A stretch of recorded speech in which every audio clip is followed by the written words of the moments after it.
Today is Live Red Day 28. We are starting at chapter 26, which is page 227 to 246. When we left off, Crystal was like, okay, you can stay. All of you can stay. What do you mean, all our stuff? Bryce calls from the back seat. My mom doesn't take her eyes off the road. We need to pack it up, and quickly. You can't ask too many questions. Are we going to use this car? I ask.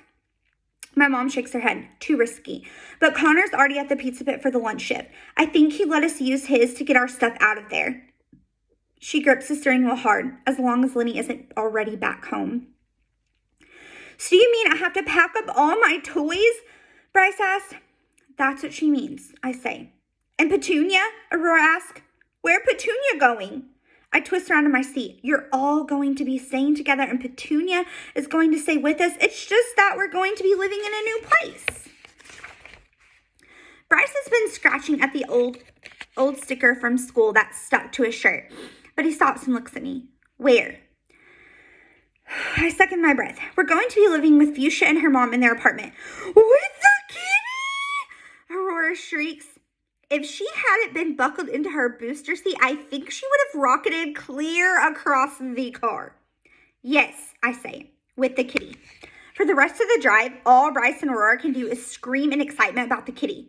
They only stop their shrieking when my mom pulls into the trailer park and slows down for each of our final turns.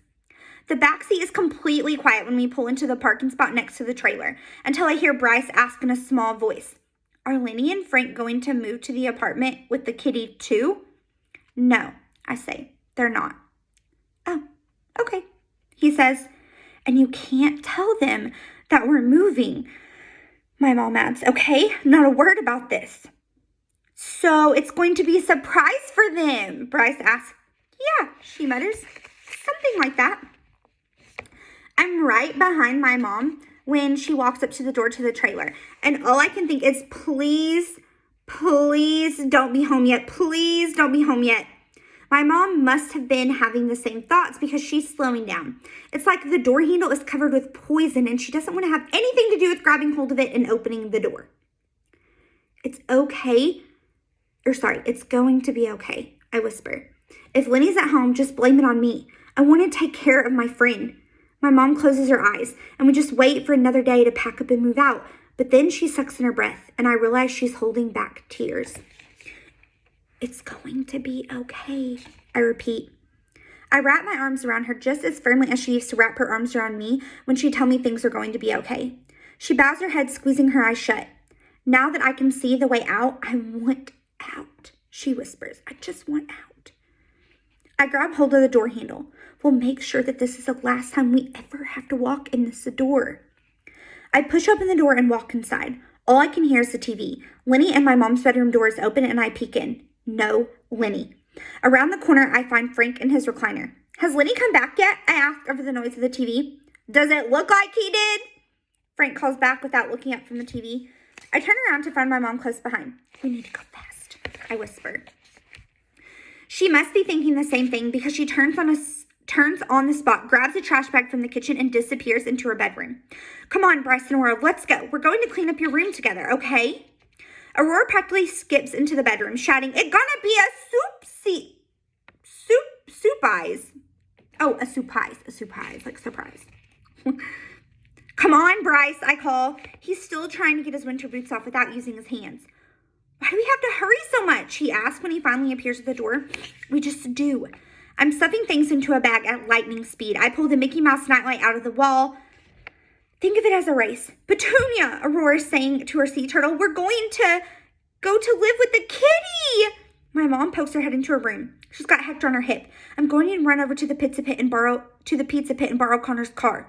She's talking super fast. As soon as I get back here with it, you've got to be ready to go. I'm going to leave Hector here with you. Can you get the car seats out of Lenny's car before then? I nod. Okay, we'll be ready. Go. My mom looks up at me for an instant and then sets down Hector on the floor. I'm going to leave my bag outside by the trash can, but it's not trash. Then she's gone. Bryce starts play fighting with the lightsaber and just barely misses Aurora. Bryce, put that down and start packing your things into this bag, okay?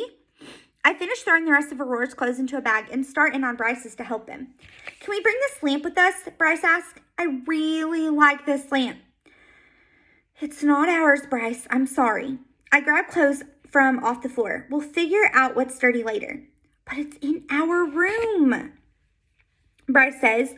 I cram Bryce's sandals from last summer into the bag. Not that anyone can imagine wearing sandals when it's February, but I'm sure there's already a lamp at Fuchsia's apartment. When did he start liking that lamp? I stand up, tie the two big bags shut, and pick up Hector. I'm going to bring these outside and get the car seats ready. You put anything else that's ours in the last bag, and I'll be back in to get it in a few minutes. Outside, Aurora's booster seat is easy to detach, but the base of Hector's big, hulking car seat is a different story. It's like the release button on it is not an actual button, but is instead just a different colored piece of plastic and has no intention of releasing anything, and really wonders about why you keep punching it in the face. I'm still wrestling with the car seat when I hear my mom pull up to the curb. She better be able to get this thing out of here.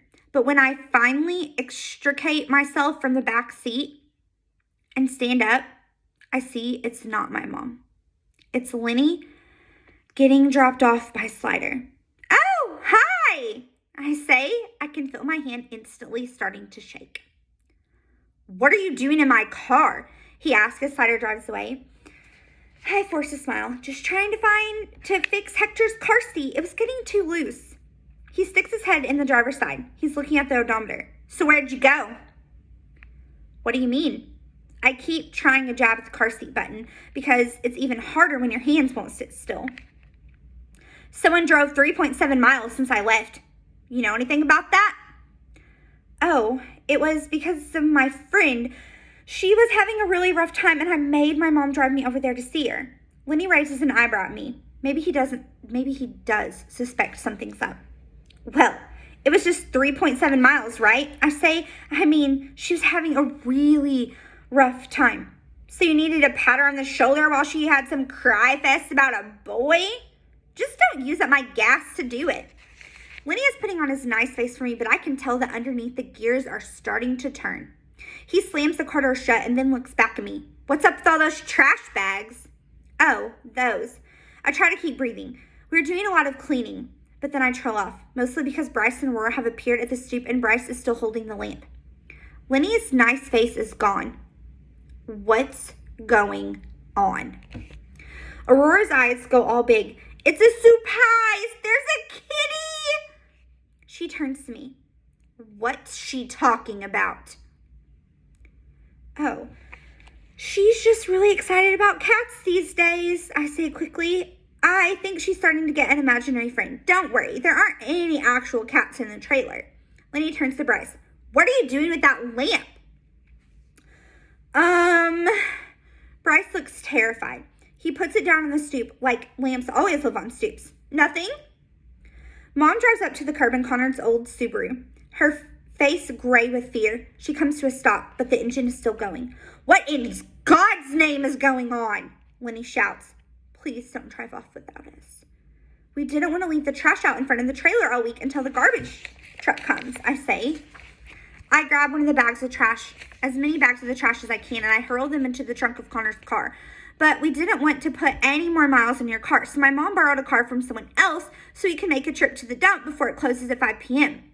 I walk over to Lenny's car like I know what I'm doing, and even though everything inside me has turned to goo, I jam my thumb into the car seat button like I mean it. It finally releases and lets me haul the car seat out of the car. With my other arm, I grab Hector from where he's been playing in the back seat with the seatbelt and head for Connor's car. Lenny's face is shifting to a deep shade of red. Whose car is that? Let's go, Bryce and Aurora. We've got to go, I call. To the dump, I add, praying that they don't hear the part and decide not to come. Whose car is that? Lenny yells again, but he doesn't even wait for an answer. He's barreling up the stairs and into the trailer to see for himself what's inside and what isn't. Bryce and Aurora pile down the stairs right past him. I pull open the seat door, hurl in the car seat, pluck Hector into it, and thread the seatbelt through it as quick as I can. I may be goo on the inside, but octopuses are basically made of goo, and I've got all 8 tentacles in motion. Aurora is suddenly filling the back seat with chants of kitty, kitty, kitty, kitty. Bryce has thankfully left the lamp on the stoop and appears that Aurora's booster seat that I left lying on the ground. I buckle them both in practically at the same time. I am a full-on octopus. I squeeze out the opposite door and climb into the passenger seat next to my mom, who's still frozen at the wheel. As soon as I do, I see Lenny coming towards us, gripping the lamp in one hand. Whose car is that? My mom's knuckles are white from gripping the steering wheel. His eyes, he's shaking. But he's just a screaming monkey. I put my hand on my mom's lap and I squeeze. Drive, Mom. I say, drive now. And then, just like she used to, my mom slams down on the accelerator and we shoot down the road. There's a muffled crash as the lamp is thrown right into the side of the car. That wasn't our lamp anyway. Chapter 27. Our first stop is the courthouse to file for the emergency protective order. The process takes a long time, but when my mom calls Connor at the restaurant to see if he needs his car back, I can hear him through the phone, insisting that we darn well better keep the car as long as we need it, and that if we try to bring it back too soon, he'll refuse to take the keys. And then, when my mom finally gets in front of the judge, he immediately issues the protective order. Just like that. My mom takes an extra copy of the paperwork she had to fill out, and the first thing she does when we get to Crystal's apartment is to put it down on the kitchen table. You should do this too, for you and for Fuchsia. Let's just remember that I'm the one who's letting you stay in my apartment, Crystal says, glaring at my mom. I didn't say anything about letting you be the boss of me.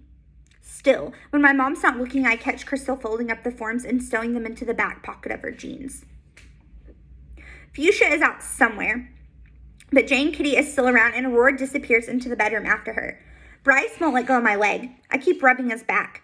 My mom turns to me. I'm going to drive Connor's car back to the pizza pit and stay on for my dinner shift. Can you? She trolls off and looks at Bryce. I'll get us all settled in, I say. But can I have some money so we can get something for dinner? My mom takes the stack of ones out of her pocket and counts out $5 for me. Then she plunks a bunch of it down on the table for Crystal. For rent, she says. Crystal counts it and then pockets it. Better than nothing. My mom hands me Hector and heads out, and I look up to find Crystal eyeing me. This place isn't baby-proofed, you know, she said. I know. I'll just watch him real well to make sure he doesn't get into anything.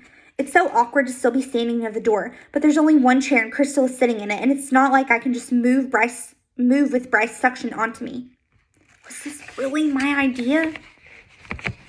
Okay, guys, I'm going to stop for part 2, but I did want to note that how I said in an earlier video that some people have the misconception that, like, abuse can only be physical, like they hit you or something, and I emphasize how it can be verbal. Like, if you are scared of someone, that is abuse, and this book just proves it. Like, the judge instantly ordered the protective order because it was needed.